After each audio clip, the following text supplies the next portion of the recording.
Hello friends, my self प्रतीक श्रीवास्तव। और आज हम लोग स्टार्ट करेंगे आपका capital market and securities law. Capital market securities law group 2 में है आपके। और ग्रुप 1 के पेपर जैसे बच्चों के खत्म हो गए होंगे, तो अब ग्रुप 2 की हम लोग स्टार्टिंग करेंगे। Capital market securities law basically students के लिए काफ़ी टफ माना जाता है, मतलब बच्चों को सबसे ज़्यादा डर लगता है कैपिटल मार्केट सिक्योरिटीज लॉ में। जैसे ग्रुप 1 में बोला जाता है कि कंपनी लॉ का पेपर सबसे ज़्यादा टफ आता है, उसी तरीके से जो capital market and securities law का पेपर है उसको भी थोड़ा सा टेक्निकल बोला जाता है, लेकिन मेरे पॉइंट ऑफ व्यू से नहीं। और मेरा यकीन है कि जब आप लोग भी पढ़ोगे तो आप लोगों को भी समझ में आएगा कि capital market and securities law वैसे अगर देखा जाए तो सारे सब्जेक्ट्स में सबसे आसान सब्जेक्ट होता है मेरे हिसाब से, क्योंकि बाकी के जितने भी सब्जेक्ट्स हैं उसमें आपको कहीं ना कहीं चीज़ों को याद करना पड़ता है, रटना पड़ता है। जबकि कैपिटल मार्केट और सिक्योरिटीज लॉ में आपको समझने की चीज़ है, सारी चीज़ें लॉजिकल बेसिस पे, तो आपको चीज़ों को समझना होगा। और समझने में भी इसमें मुश्किल नहीं आएगी। समझने में मुश्किल क्यों नहीं आएगी? क्योंकि जैसे कि नाम में ही समझ में आ रहा है कि कैपिटल मार्केट और सिक्योरिटीज लॉ जो है वो कैपिटल मार्केट से जुड़ा हुआ है, स्टॉक मार्केट से जुड़ा हुआ है। स्टॉक मार्केट का मतलब सबको पता ही होगा, Bombay stock exchange, national stock exchange. और स्टॉक एक्सचेंज आज की तारीख में पैसा कमाने का सबसे बड़ा सोर्स है। तो जहां पर पैसा आता है वहां पर इंटरेस्ट अपने आप ही आ जाता है कि पैसा कमाने का जहां पर सोर्स है उसकी हम लोगों को इन्फॉर्मेशन मिलेगी, तो वो अपने आप ही उसमें इंटरेस्ट क्रिएट हो जाता है। दूसरी एक चीज ये कि आप लोग एक ऐसा सब्जेक्ट पढ़ने के लिए जा रहे हो कि जिसकी नॉलेज इंडिया में बहुत कम लोगों को होती है।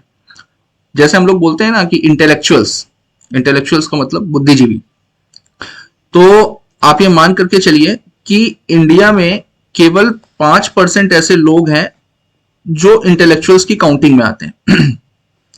और इसको मैं आपको बताता हूं।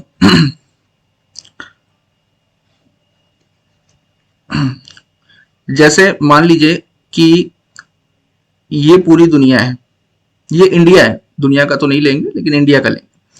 ठीक, अब ये पूरा इंडिया है, इसमें से ये 5% लोग हैं और ये हैं आपके 95%। ठीक, अब ये जो 95% लोग हैं ना, ये इन्हीं के ऊपर डिपेंड करते हैं समझदारी के मामले में।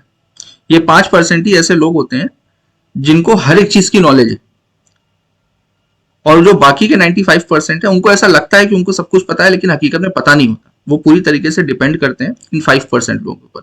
तो मेरे को सीए और सीएस इंडस्ट्री में लगभग 12 साल कंप्लीट हो गया, और ये मेरा खुद का एक्सपीरियंस है कि आपके जो भी सब्जेक्ट हैं, स्पेशली कैपिटल मार्केट और सिक्योरिटीज लॉ, इसको पढ़ने के बाद में आपको ऐसा खुद भी महसूस होगा कि हाँ, आप उन 5% लोगों में आते हैं कि जिनको इस चीज, ऐसी चीज की नॉलेज है जिसके बारे में हर एक को नहीं पता होता है।